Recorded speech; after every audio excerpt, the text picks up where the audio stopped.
So the new demo, the teaser trailer, or is it a vertical slice? I don't even know how to describe this. Resident Evil 7 Beginning Hour came out yesterday, and the entire YouTube gaming community took the bait, myself included. So let's skip the preamble and directly call it what it truly is, a poor copycat of PT. What the Resident Evil 7 teaser is attempting to do is create a bite-sized experience that's totally obtuse and cryptic in hopes to generate buzz with a couple of jump scares thrown in for PewDiePie scare cam publicity.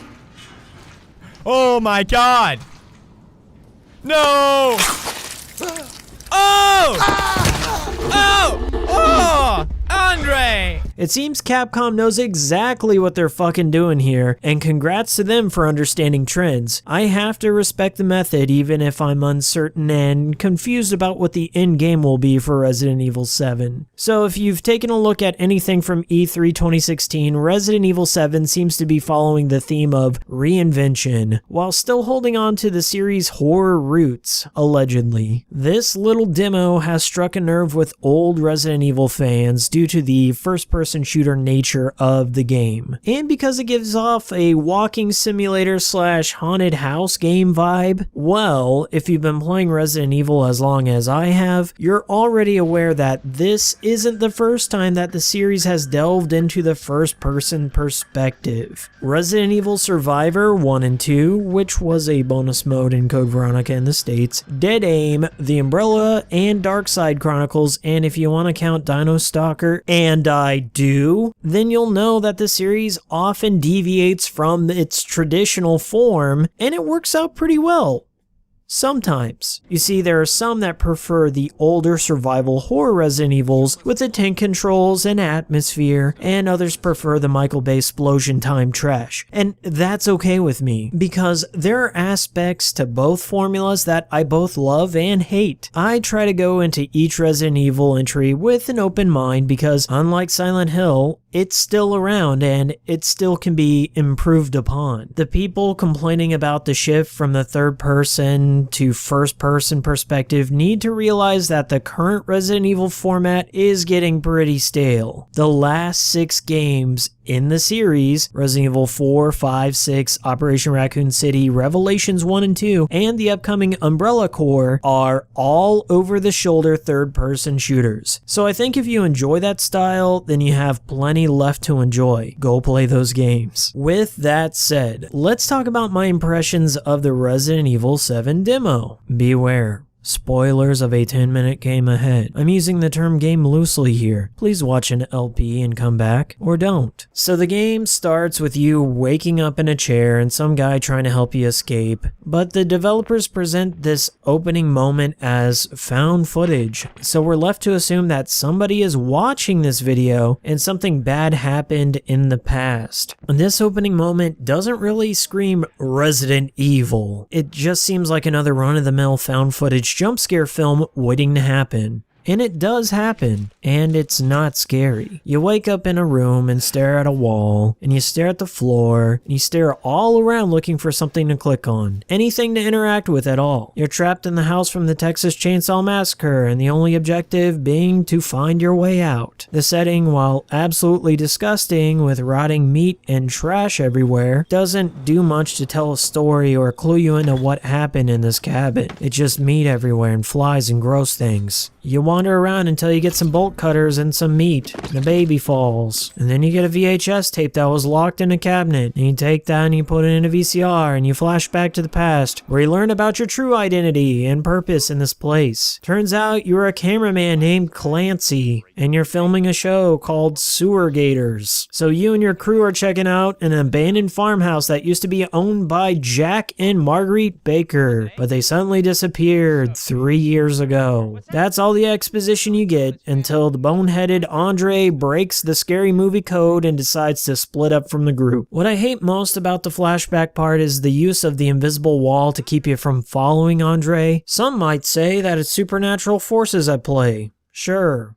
But it breaks the immersion big time. There's literally no reason for you not to be able to follow him. So you go out and you look for him, and you enter a secret fireplace that somehow your friend found the first time. You climb down a ladder to find Andre on a meat hook. Man in boots appears, cut away, and you're back to the present. And now you know about the secret fireplace entrance, and you try it out. You find a back door key. Home free, right? Nope. You get to the back door, and a nice old man greets you at the door, and he welcomes you to his family. Welcome to the family, son.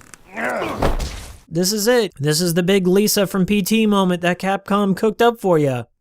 Was it good? So a low-resolution, muddy-textured, condemned criminal origins reject punches you in the face after politely welcoming you to his family. Oh hey, remember that found footage from the beginning? Let's show you the rest of it, and slap on the ending to Unfriended. Jump scare. Boo, spooked ya, son. The end. Not really, because there's more secrets to be uncovered. So you restart the game with new knowledge. Remember that fireplace entrance? Now you can find a fuse there and restore energy to a staircase in the attic. Go up to the attic and a phone will ring. Hey, what's in this photo? Is that the umbrella logo on a helicopter? There's our connection. Answer the phone and a lady tells you to say goodbye. And then you get welcome to the family again. At this point, I put the game down and I tried to understand what I just witnessed. What was I doing in this game? Like, why did I have this mannequin finger / key in my inventory and I never used it? What was up with that locked drawer in the kitchen? So I went online to find the answers. Number 1, no one knows what the mannequin key is for. Likely, we'll find out soon, or it's just a red herring and it does nothing, or alternatively, it's symbolic of Capcom giving us all the finger. Number 2, you have to go back to the VHS realm to find a lockpick to open the drawer, which gives you an axe in the present. So I did that, and after I got the axe, I was really excited to try out the combat engine. I was hoping to welcome that hillbilly guy to the family with it. I guess I could only welcome these mannequins and boxes to my family, and nothing else. With a few slight variations on your playstyle, you can trigger scripted phone endings that will have the lady tell you some more vague bullshit that will probably make more sense later, once you look up the solutions to the remaining puzzles online next week.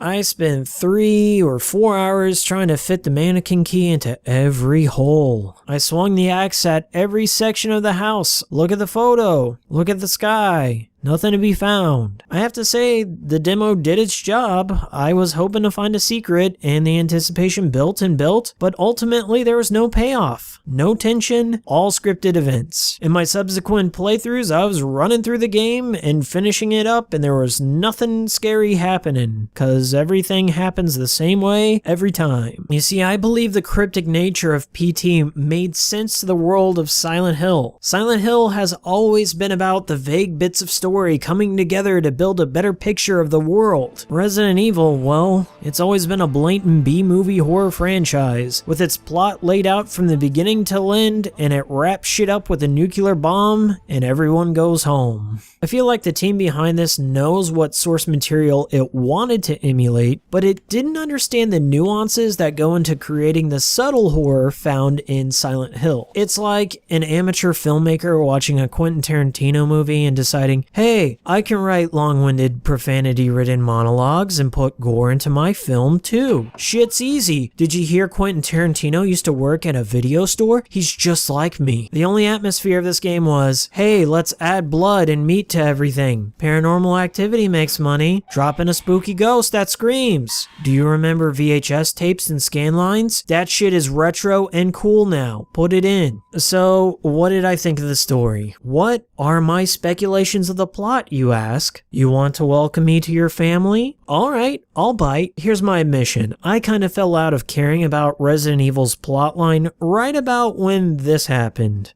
But taking the disappointment from what I know about Capcom's storytelling, and since this game was intended to be played on VR, I'm going to assume the worst. I'm going to assume that this cabin is some sort of umbrella test facility. The story takes place in 2017, so I'm assuming that it would be pretty pointless for a news crew to cover a haunted house when fucking cities are being nuked and zombie wars are going on around the planet. I think that those stories would be far scarier scarier shit to report about than a spooky cabin in the woods. Speaking of a great movie, I got a cabin in the woods vibe from this game. I was kind of hoping that this would be some sort of BOW test area where they would unleash new monsters on the crew to test out its combat abilities. But then again, this is Capcom. Now I know this isn't relevant to the game series, but the Resident Evil movies employed such a dumb concept to run a simulation like I'm suggesting that I wouldn't put it past Capcom to write this same shit in and borrow from the terrible movies.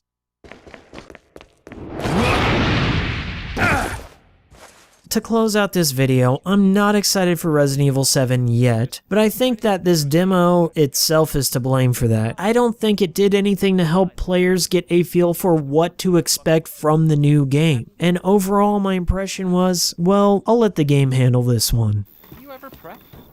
What's the prep? Shitty house, spooky sounds? Ooh, is it haunted?